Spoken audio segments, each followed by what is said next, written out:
La bonne musique. Alors, bonsoir encore une fois de plus. Bonsoir encore une fois de plus. Nazer MN. Personnellement, je vais t'envoyer une réponse. Je n'ai pas trop l'habitude de répondre aux gens. Mais j'ai envie de te demander d'aller te faire voir ailleurs. Cours, tu peux te faire voir ailleurs. Je t'ai pas appelé ici. Je sais pas qui tu es, d'où tu viens. Alors, quand vous dites que nous, on vient se présenter ici pour faire le buzz, vraiment, mon ami, c'est vraiment épuisant vos manières de chercher le buzz. Donc, lorsqu'on vient exposer nos visages, on expose nos familles. Ça veut dire qu'on cherche le buzz. Moi, je ne peux plus mettre pied au Cameroun sous le régime Biya à cause du buzz. C'est-à-dire, c'est me traiter d'idiot, quoi. Vous voyez un peu. C'est-à-dire, ces personnes qui pensent qu'on vient parler juste parce qu'on veut se faire voir. C'est quand même incroyable. Tu mets ta vie en danger. Tu mets ta vie en stand-by.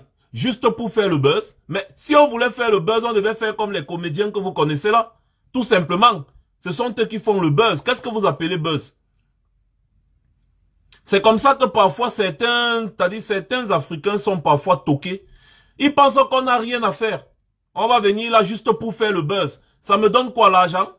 Quand je viens parler ici? C'est parce que mon pays se meurt dans sa chair que je prends tout le temps que je prends là pour venir m'exprimer devant les Camerounais. Essayer de dire ce que je pense. Mon analyse de la situation. Un Toto vient dire arrêtez de faire le buzz et passer aux choses sérieuses. Mais qui t'a empêché toi de passer aux choses sérieuses? En considérant que nous sommes là pour faire le buzz, excusez-moi, je fais rapidement de ça l'introduction. C'est très important de parler à certaines personnes aussi comme ça là, qui ont toujours ce genre de réflexion.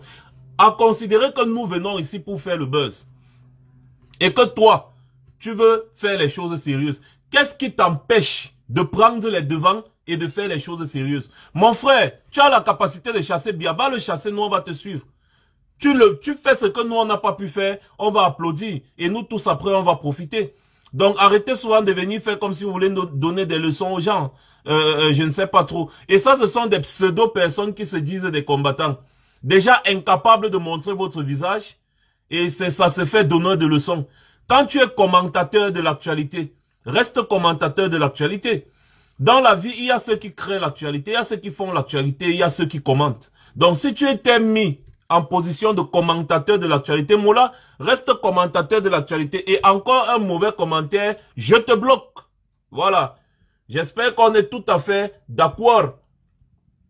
J'espère qu'on est tout à fait d'accord. Alors, est-ce qu'on a déjà atteint le nombre de partages voulus? Bon, excusez-moi, moi je vais commencer, je vais pas trop perdre de temps. Je vous laisse ce soir que vous bipez les Sardinards, les Atangandi et tous ces gens pour qu'ensemble on parle de la loi. Je regardais, t'as dit une petite émission, un petit documentaire, ces 2 jours-ci, dans l'histoire et tout ça. Et j'ai appris certaines choses. Bon, c'est vrai que beaucoup le savaient déjà, mais je préfère encore qu'on en parle. C'est très important. Vous savez, le président élu a lancé une initiative. Et vous devez savoir d'abord de un que le président élu est l'un des plus grands juristes que cette planète ait connu. C'est l'un des plus grands juristes de notre génération et peut-être de plusieurs générations futures. C'est un cerveau des affaires de loi, de droit et consorts. Donc, lorsqu'il s'engage à lancer une initiative, comme Suivi Cameroun, Suivi va l'initiative, c'est qu'il a réfléchi sur tous les paramètres. C'est un monsieur qui fait toujours tout pour ne pas violer la loi. Voilà pourquoi le régime Biya n'a jamais pu le mettre entre les mailles de son filet. Parce que le monsieur est très fort pour éviter les fautes. Et lorsque vous voulez même lui trouver une faute comme quelqu'un avait dit, il va retourner ça contre vous.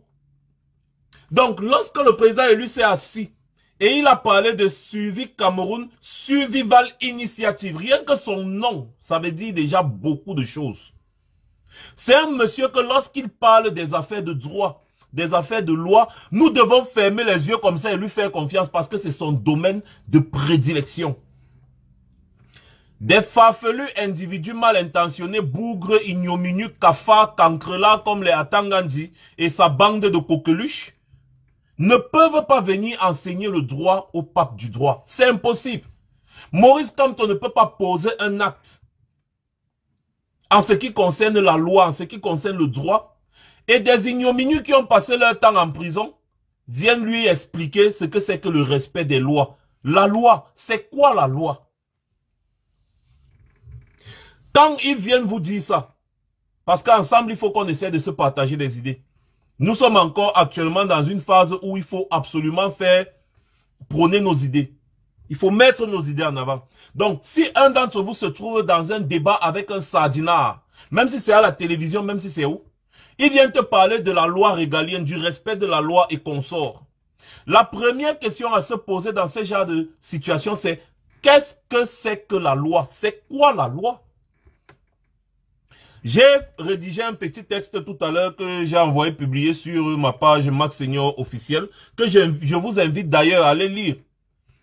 C'est-à-dire, c'était mon analyse de ta petite analyse de la situation. Et je vais partager ça avec vous ici, là, en direct, rapidement. Et après, je sais qu'en commentaire, certains me diront ce qu'ils pensent. Bon, d'accord, l'autre là, attends, je bloque d'abord l'autre là, parce que apparemment, il ne se sent pas à l'aise. Il faut le bloquer. Voilà, c'est bon. Il est bloqué maintenant. On parlait de la loi. Le président élu demande aux gens de tontiner. Les gens tontinent. Des centaines de millions.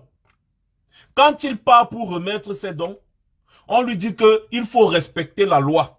Si tu ne respectes pas la loi, on ne reçoit pas tes dons. Entre-temps, le peuple est dans un besoin crucial de ce matériel. Le peuple en a royalement besoin. Voilà pourquoi je vais saluer le geste de Célestin Bédigui, le maire, je ne sais pas le maire d'où là, qui a accepté ces dons parce qu'il a la responsabilité de ces populations. Et ne pas accepter ces dons, c'est se mettre en situation de non-assistance à personne en danger. Je m'explique. Les gens sont abandonnés à eux-mêmes. C'est une question de survie nationale, c'est une question de survie.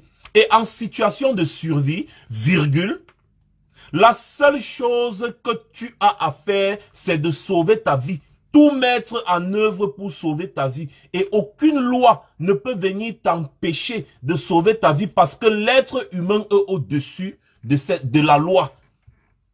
La vie humaine, la valeur de la vie humaine. En fait, la vie humaine n'a aucune valeur. Donc, il n'y a aucune loi de nos jours qui peut mettre en péril la valeur de la vie humaine. Je ne sais pas si je m'explique bien. Je vais recommencer maintenant en disant, je prends l'exemple comme j'ai pris l'exemple tout à l'heure. Rappelez-vous de ce que Hitler a fait en son temps. Le saviez-vous? Peut-être vous ne le saviez pas. Tout ce que Hitler a fait, ou alors tout ce que Hitler avait fait en son temps était légal. Les camps de concentration des juifs, le génocide des juifs, les machins, tout ça était légal. Et vous savez ce qui était illégal? C'était de s'opposer à ça. C'est-à-dire quelqu'un organise le massacre de toute une population et c'est légal. Selon ses lois, selon les lois qui étaient établies à son époque, c'était légal ce qu'il faisait. C'était la loi. C'était légal. Hitler n'a jamais violé la loi. C'était la loi, c'était légal. Il a pris sur lui de massacrer toute une population et c'était la loi. Étaient hors la loi tous ceux qui étaient contre cette initiative. Ça veut dire que tu es contre le massacre de certaines populations, tu deviens un hors la loi. Celui qui s'engage à massacrer une population, celui-là est dans le respect strict de la loi régalienne. C'était la loi. Il n'a jamais violé la loi. C'était la loi. Parlons d'autre chose. L'esclavage. L'esclavage en son temps, que ce soit dans l'ancienne Égypte jusqu'à l'époque de l'esclavage en Amérique, l'esclavage de l'Empire ottoman, l'esclavage même dans la Rome antique, l'esclavage sous toute sa forme était légal. À l'époque, l'esclavage était légal. Tout ce que tu pouvais faire dans le domaine de l'esclavage était légal.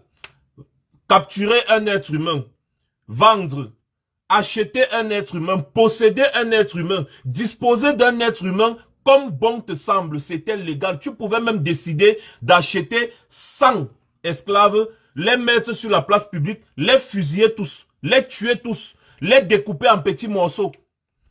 Tu pouvais décider, une de tes esclaves accouche, tu pouvais décider de violer l'enfant même de 8 ans, 7 ans, 6 ans, tant que c'est un esclave, tu as assouvi tes désirs sexuels. Tu fais tout ce que tu fais sur ces enfants esclaves, c'était la loi. C'était dans le respect de la loi. Par contre, si l'esclave voulait se défendre, il devenait hors la loi. Et il était puni en conséquence. Ça partait du lynchage jusqu'à l'exécution. C'était la loi. L'esclave n'avait aucun droit. C'était un être humain, mais il était moins qu'un animal. Il était préférable de tuer 10 esclaves au lieu de tuer un cheval. C'était la loi. C'était la loi. L'esclave, tu pouvais décider, tu te lèves le matin, tu dis, bon, toi l'esclave, si je vais te saigner à blanc jusqu'à la mort. L'esclave n'avait pas le droit de se défendre. Il n'avait pas le droit de se défendre. Attendez un peu de... c'est parti. Il n'avait pas le droit de se défendre. Parce que s'il se défendait, il défendait sa vie, eh bien, il violait la loi. Si l'esclave voulait défendre sa vie, il violait la loi.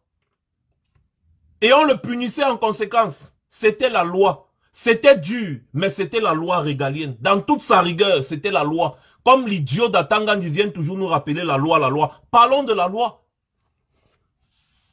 La colonisation, à l'époque, le partage de l'Afrique et tout ce que vous savez de la colonisation, c'était légal. C'était légal. Ce n'était en violation d'aucune loi. C'était la loi, c'était légal. Les gens avaient établi leur loi et ils étaient juste en train d'exécuter ce qu'ils avaient établi. C'était la loi.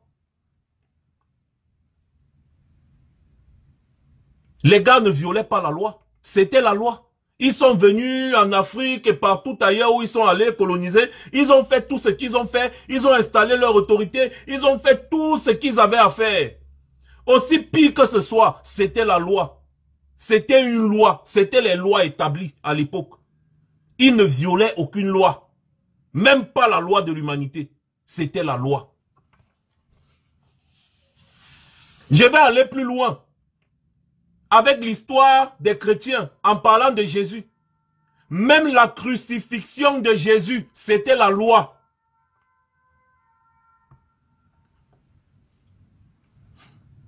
Même la crucifixion de Jésus, c'était la loi. Ceux qui ont crucifié Jésus l'ont fait en toute légalité. Ils respectaient la loi. C'était la loi. Dans toute sa rigueur, c'était la loi. Tout ceci pour vous dire que chaque gouvernement, n'est-ce pas, peut tailler les lois sur mesure comme ça l'arrange. Et venir vous jeter ça. Chaque jour au visage, il vous jette, il vous dit non, il faut respecter la loi, hein, il faut respecter la loi, hein, il faut respecter la loi. Hein. Chaque gouvernement taille la loi comme ça l'arrange. Pour venir vous dire, il faut respecter la loi, il faut respecter la loi, comme les Atangandi sont en train de dire actuellement, en ce qui concerne Suivi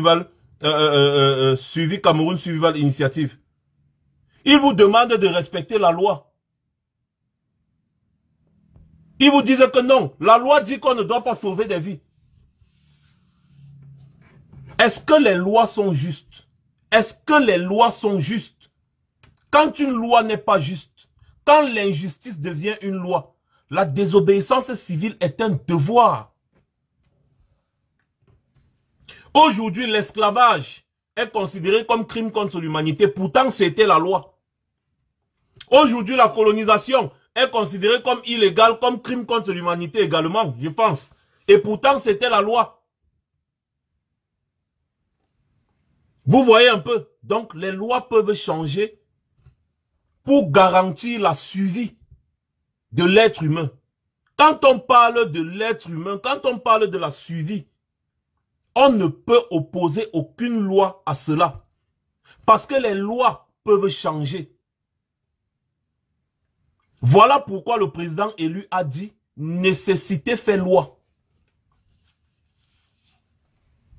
Ça veut dire que mon ami, quand je suis en situation de péril, quand je suis dans une position où je dois défendre ma vie, j'ai le devoir, même pas le, c'est-à-dire j'ai le devoir de faire tout ce que je peux faire, tout ce qui est en mon pouvoir pour défendre, sauver ma vie. Et on ne peut m'opposer aucune loi. Parce que les lois, on les change. Mais on ne peut pas changer la vie humaine. Donc, quand je regarde certaines farfelues comme la députée là, qui est, soit elle est du RDPC, elle devient porte-parole du gouvernement, où elle vient dire que Maurice Kamto, le président élu, se lève pour aller faire des dons afin de sauver des vies. Le ministre de la Santé refuse en disant que non, il faut d'abord respecter la loi. Elle vient dire que c'est Maurice Kamto qui doit se conformer à la loi. Mais moi, je viens dire c'est stupide. D'ailleurs, ces sardinats ont toujours été stupides. Ça ne m'étonne pas. C'est eux-mêmes qui viennent dire que ils n'ont pas, c'est-à-dire ils n'ont pas la responsabilité de la sécurité du peuple camerounais. C'est eux-mêmes qui viennent dire que c'est Maurice Kamto qui doit se conformer à la loi pour la sécurité du peuple camerounais. Sinon, le peuple va mourir. Si Maurice Kamto ne respecte pas leurs lois, ils sont prêts à laisser le peuple mourir. Pour eux, c'est que Maurice Kamto doit respecter leurs lois qu'ils ont établies. C'est ce que la femme là a dit sur Equinox dimanche. Peut-être beaucoup d'entre vous n'ont pas suivi. Ils disent que eux, ils n'ont pas l'obligation de sauver la population en péril. Mais que Maurice Kamto, le président élu, a l'obligation de respecter la loi pour donner. J'ai envie de poser une question simple. Quand le Chinois là a donné les masques, ou les masques là même sont passés, où il respectait quelle loi? C'était dans le respect de quelle loi? Il est venu en personne donner parce que Manaouda Malachi a dit que si Maurice Kamto venait en personne, il allait le recevoir. Jacques Ma, quand il a fait les dons là, vos dons des masques qu'on n'a jamais vus là, il était venu en personne pour donner ça. Il respectait quelle loi? Les gens qui collectent, il y a des députés de l'extrême nord ou du nord, je ne sais pas trop, qui collectent de l'argent à gauche, à droite pour essayer de faire ci ou ça. C'est dans le respect de quelle loi? J'aimerais bien savoir, c'est dans le respect de quelle loi? Comment vous pouvez mettre en stand-by la vie d'une population en exigeant à une personne qui veut apporter son aide que la personne respecte vos lois? Donc, vous avez établi les lois non pas pour sauver la vie des Camerounais, mais pour faire comme bon vous semble. Non. Le peuple camerounais doit comprendre qu'il est le seul souverain. Et le peuple n'a jamais tort. Parce que le peuple est le seul et unique souverain. Retenez bien toujours le mot là, c'est un mot qui est très fort. Nécessité fait loi. Tout simplement, on n'a pas besoin de débattre dessus. Les lois peuvent changer. Aujourd'hui, on dit non. Dans le respect de la loi, on ne doit pas collecter l'argent dans certains machin. Mes chers frères et sœurs, quand nous sommes en situation de survie, il n'y a plus de loi qui tienne. La seule loi, la seule et unique loi, c'est de survivre par tous les moyens.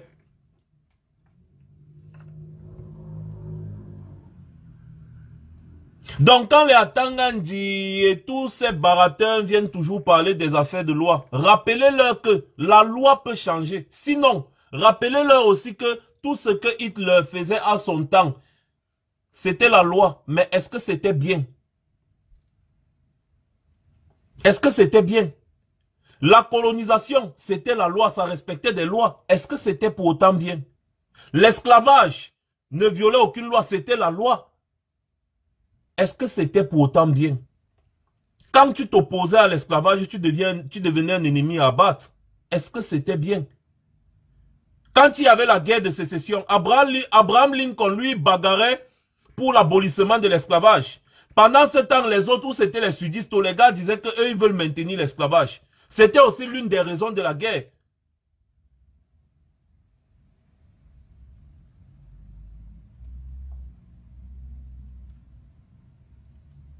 Donc, comment est-ce qu'on peut venir opposer une simple loi qu'on a rédigée, n'est-ce pas, à une initiative de suivi?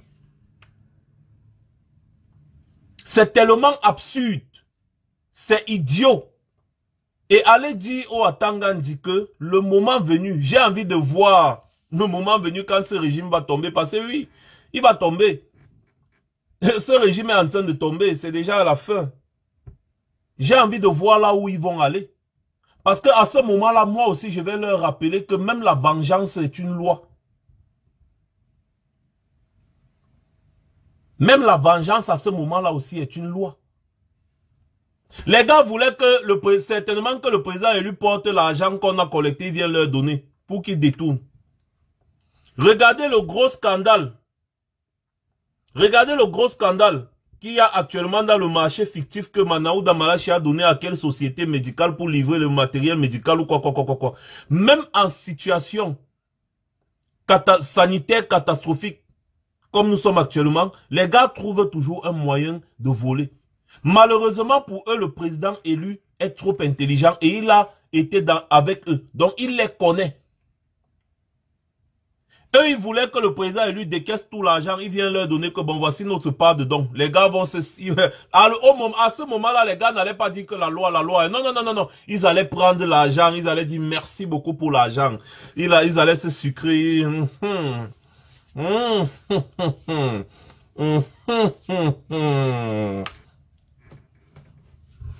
C'est exactement ce qu'ils voulaient. Malheureusement pour eux, il y a des médecins qui ont commencé à se plaindre. Il y a des mères qui ont dit qu'ils vont seulement prendre les dons là parce qu'ils en ont besoin.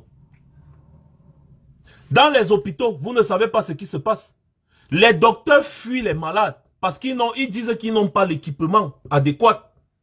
Dès que tu es un peu soupçonné d'avoir le coronavirus à l'hôpital, le docteur fuit. Le docteur fuit le malade. Du jamais vu. Ah oui, comme ils ont dit là, du jamais vu. On offre 10 seaux ou 20 seaux avec quelques petits morceaux de savon à toute une région. À toute une région, hein. Et ils disent que c'est du jamais vu. En fait, le jamais vu, c'est les médecins qui fuient les malades. Les médecins n'ont pas d'équipement. La population est abandonnée à elle-même. L'équipement que le président élu a pu avoir et c'est qu'il voulait aller donner à Manaouda, c'est Malachi, Malakai ou c'est Malachi, je ne sais plus trop. Bref, au ministre de la Santé de Paul Biya. Cet équipement est recherché partout, même ici en France, il n'y en a pas assez. Il n'y en a pas assez. Donc, il réussit à avoir cela, il vient vous donner. Vous lui dites que non, on ne prend pas. Même seulement les kits pour détecter les malades de corona là. C'est quelque chose qui est tellement rare qu'on cherche un peu de partout. Il porte ça, 950. Il vient vous donner. Vous dites non, on ne prend pas. Pourtant, la population en a cruellement besoin. Pourtant, il n'y a pas d'équipement dans les hôpitaux. Tout ça pourquoi? Parce que vous voulez partir acheter un kit. Acheter un kit qui coûte peut-être 20 €. Vous voulez aller acheter ça à je sais pas où c'était 150 000 ou 200 000. Un seul kit. Parce que vous voulez surfacturer. Parce que vous voulez toujours décaisser l'argent pour surfacturer. C'est vous qui êtes en train de parler de souveraineté. C'est vous qui refusez les dons d'un Camerounais comme vous pour aller prendre les dons de l'OMS. Pour aller prendre le don de la France. Madagascar dit qu'il a un début de solution pour coronavirus. On n'a pas vu le gouvernement usurpateur de Yaoundé s'intéresser à la chose. Tous les autres gouvernements africains sont en train de s'intéresser à la chose. Le gouvernement usurpateur de Yaoundé, lui, il a les yeux tournés vers l'OMS. Il a les yeux tournés vers la France. On prend les dons de l'OMS. On combat le coronavirus avec les prados climatisés. On accepte les dons de l'OMS. On accepte les dons de la France. On accepte les dons de je ne sais qui. De Jacques Ma. On accepte les dons de Jacques Ma. On accepte les dons de tel. Mais on refuse les dons d'un Camerounais. D'un Camerounais. Qui plus est celui-là que vous avez dit qu'il est sorti deuxième à l'élection présidentielle de 2018.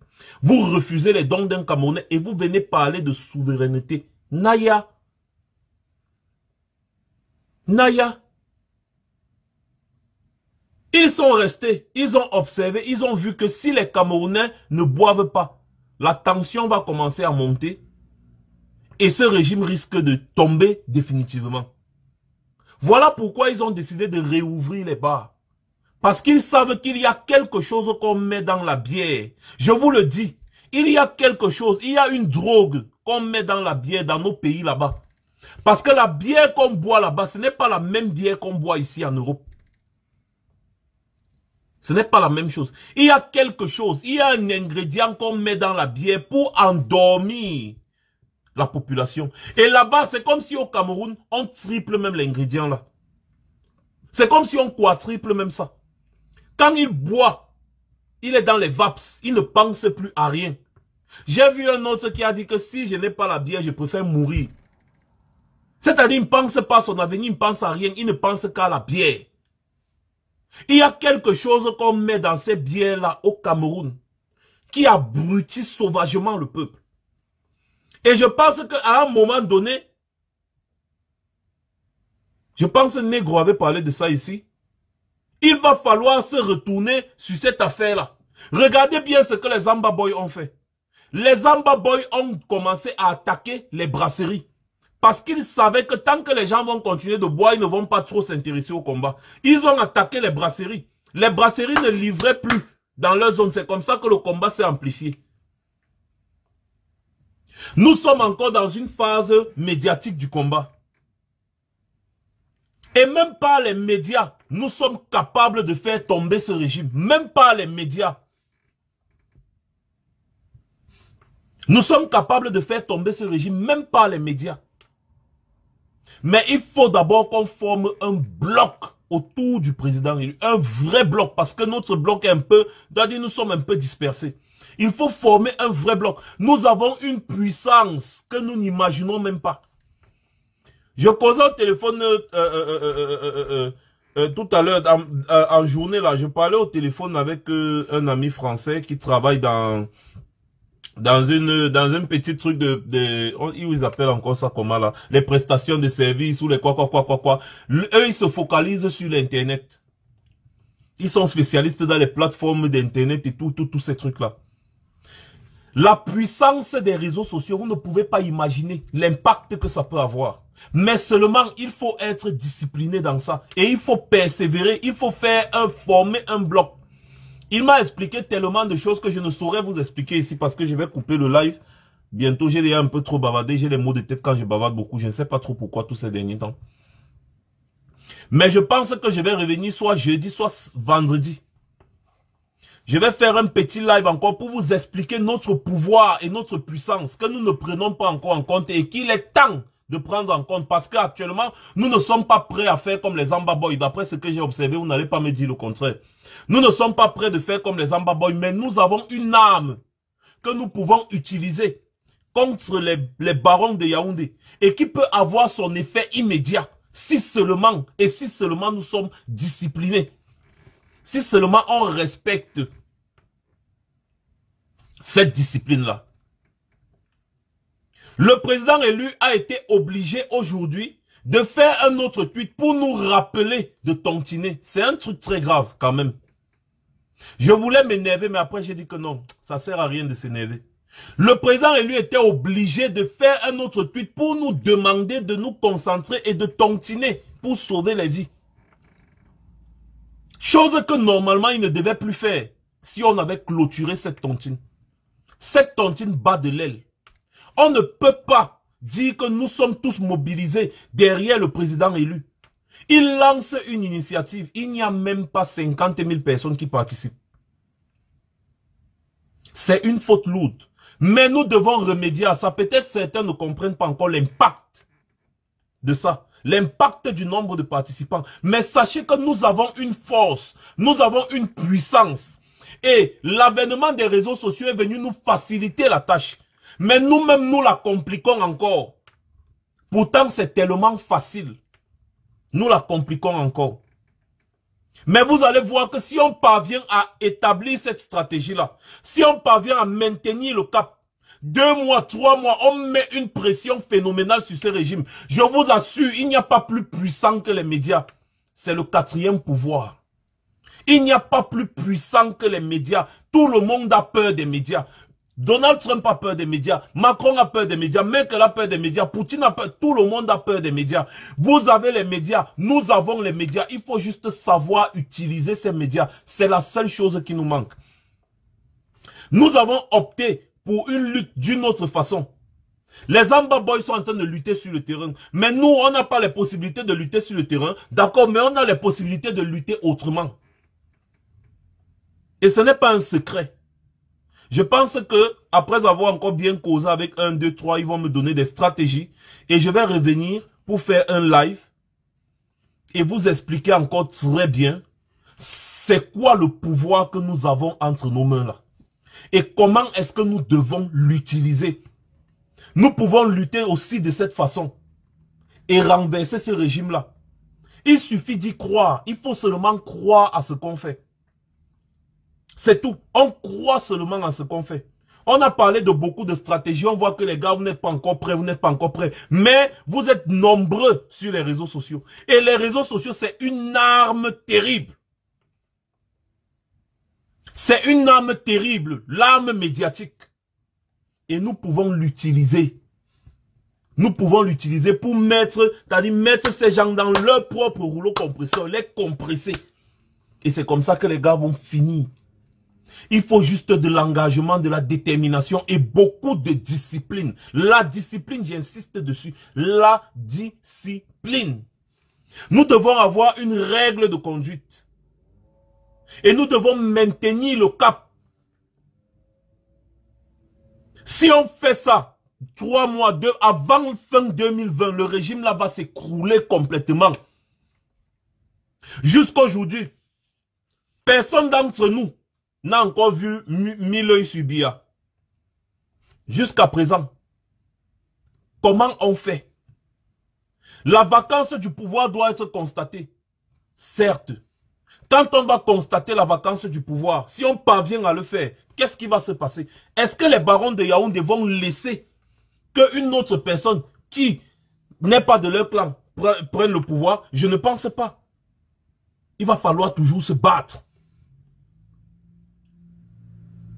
Prendre le pouvoir, c'est une chose. Mais conserver le pouvoir, c'est autre chose. Parce que tu peux prendre le pouvoir aujourd'hui. Tu ne peux pas tout nettoyer autour de toi. Et puis demain, on te fait comme Compaoré a fait à Sankara. Parce que Sankara avait pris le pouvoir par une révolution. Et puis Compaoré est venu l'assassiner pour reprendre encore le pouvoir. Donc il y a tout ça qu'il faut prendre en compte. Voilà pourquoi j'ai dit que nous devons nous établir comme une menace réelle. Rien qu'avec ces médias. Nous le faisons déjà, mais de façon désordonnée. Mais nous avons une capacité. Je vous dis que il y a certaines personnes qui nous suivent et avec qui je parle, qui me donnent des stratégies de lutte ces derniers temps-ci. Que vendredi, je pense que je vais en parler sérieusement avec vous. Et si vraiment on prend ça en compte, avant d'en parler avec vous, je vais essayer d'en parler aux combattants qui sont autour de moi. Je vais en parler avec vous. Vendredi, je pense vendredi, pas samedi. Vous ne vous posez même pas la question de savoir pourquoi je n'ai pas fait la grande messe samedi passé. D'ailleurs, on s'en fout. Vous ne vous posez même plus non plus la question de savoir pourquoi j'ai repris les lives comme je faisais avant, c'est-à-dire sans mon logiciel et autres. Bon, écoutez. C'est le confinement. Hein. Bref, je ne vais pas trop expliquer. Ce qui est sûr, Lim Bamping, qui a bu boira, si on établit bien ces stratégies, et là, on va donner la possibilité aux gens qui sont au pays de prendre leurs responsabilités. Parce qu'on monte, on descend, ils devront prendre leurs responsabilités tôt ou tard. Il y a beaucoup de trucs, beaucoup de stratégies qui ont été données ici. Tellement beaucoup de combattants nous ont donné beaucoup de stratégies à prendre en compte. Il y a l'aspect médiatique de la chose qu'on peut très bien utiliser. Et que j'aimerais vraiment parler de ça avec vous. Donc donnons-nous rendez-vous vendredi à la même heure, à 22 h, heure de Paris. Pour un petit live de 45 minutes ou trop. Encore. Entre-temps, vous allez me donner la possibilité de parler un peu avec des gens autour de moi et de mûrir cette histoire avec mes collaborateurs. Et je vous reviendrai. Ne négligez pas ce que nous sommes en train de faire là. Il ne faut pas négliger. Le seul problème, c'est qu'il faut qu'on soit discipliné.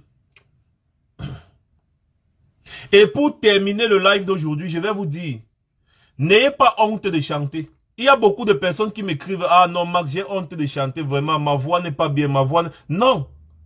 Quand on dit chanter pour la tontine, c'est une façon de regalvaniser la tontine. C'est une façon de donner de la joie, d'apporter un peu plus de joie à la tontine. La tontine est notre arme de construction massive. Et nous devons former un bloc indestructible autour du président élu. Donc quand je viens, je vous dis les gars, chantez pour la tontine. Chantez, on balance les vidéos, vous partagez sur vos murs, on partage partout, sur WhatsApp, partout. Vous chantez pour la tontine, le texte a été mis à votre disposition. Un combattant s'est assis, il a travaillé la mélodie, il a mis à votre disposition. Beaucoup de combattants ont déjà commencé à chanter, mais ce n'est pas assez. On a reçu moins de 10 vidéos, hein, moins de 10 vidéos en une semaine et demie. Est-ce que vous trouvez que c'est normal? Ce n'est pas normal. Mais je pense qu'on peut remédier à ça. On a reçu moins de 10 vidéos. Beaucoup de personnes disent, ouais, ma voix, c'est pas la voix qui compte. Moi-même, je n'ai pas une belle voix. Je chante juste dans la joie. Parce que je veux vous amener à rire. Quand vous riez, c'est bien. Quand on rit, c'est bien. On tontine dans la joie. On tontine dans la joie. C'est très important. Donc, chantez. Faites votre petite vidéo même de 30 secondes. Vous chantez pour la tontine. Vous envoyez. Vous-même, vous postez sur vos murs. Vous postez sur WhatsApp. Faites la promotion de cette tontine. Remplissons cette cagnotte. Le président élu ne doit pas encore faire une troisième sortie pour nous demander. Non, remplissons cette cagnotte. Formons un bloc. Rendez-vous vendredi soir à 22 h. Je veux vous voir très nombreux. On va parler de cette stratégie. Et vous allez me dire si ça ne va pas marcher. Le numéro WhatsApp est là. Le lien de la tontine est là. Le numéro WhatsApp, c'est pour les vidéos. Chantez pour la tontine. Envoyez-nous la vidéo sur WhatsApp pour que nous aussi on puisse mettre sur nos pages. Vous également, vous mettez sur vos murs à gauche, à droite. Ça donne de l'ampleur, ça donne une autre image à cette collecte de fonds. Ça donne l'envie à d'autres personnes de participer. Nous avons la force des médias. Utilisons-les à bon escient. Les médias, c'est pas pour les clashs et autres. C'est pas ça notre combat.